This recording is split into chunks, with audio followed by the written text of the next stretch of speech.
بسم اللہ الرحمن الرحیم بسم اللہ الرحمن الرحیم نحمده ونصلی علی رسولہ الکریم اما بعد۔ نبی کریم صلی اللہ علیہ وسلم کا ارشاد ہے کہ جو اللہ کی خاطر جھک جاتا ہے، عاجزی اور تواضع اختیار کر لیتا ہے، اللہ تعالیٰ اسے بلند کر دیتے ہیں، رفعت اور شان عطا فرما دیتے ہیں۔ اللہ کی خاطر جھکنا کوئی معمولی بات نہیں ہے۔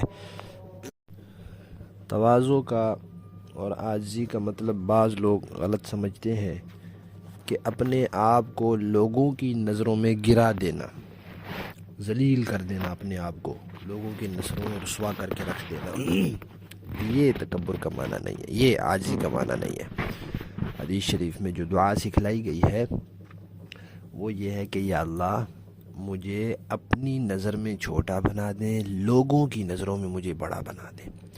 تو لوگوں کی نظروں میں اپنے آپ کو گرانا اور ذلیل کرنا یہ کوئی اچھی چیز نہیں ہے۔ اس سے بچنا چاہیے، ایسی حرکتیں، ایسے کام نہیں کرنے چاہیے۔ شیطان پٹی پڑھاتا ہے، بھئی یہ کام کرو، لوگوں کے دل میں تمہاری حقارت آئے گی تو یہ تمہاری عاجزی کی نشانی، یہ عاجزی کی نشانی نہیں ہے۔ عاجزی یہ ہے کہ لوگوں کو حقیر نہ سمجھے اور حق بات کو ٹھکرائے نہیں، یہ عاجزی ہے۔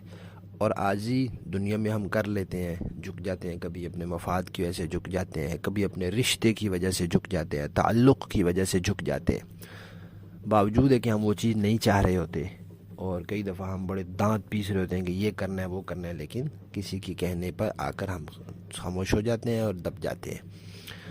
لیکن اگر یہی عاجزی اللہ کے لیے ہو تو پھر کیونکہ انسان اپنے آپ کو اللہ کے لیے جھکاتا ہے، پھر اللہ تعالیٰ اس کو بلند کرتے ہیں۔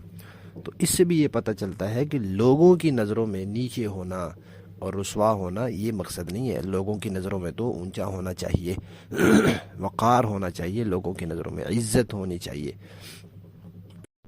بہت سی مثالیں دی جاتی ہیں کہ جو درخت جس کے اوپر پھل ہوتا ہے، جس ٹہنی پر، وہ ٹہنی جھکی ہوئی ہوتی ہے، جو خالی ہوتی ہے وہ اوپر کو اٹھی ہوتی ہے۔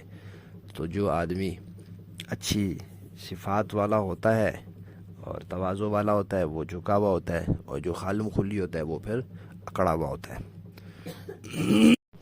بہرحال اس حدیث شریف میں یہ فرمایا گیا ہے کہ جو اللہ کے لیے تواضع اختیار کر لیتا ہے، اپنی ناک اللہ کے لیے نیچے کر لیتا ہے، اپنی سوچ اور اپنی رائے کو اللہ کی خاطر چھوڑ دیتا ہے، تو پھر اللہ تعالیٰ اس کو بہت بلندی اور شان عطا فرماتے ہیں۔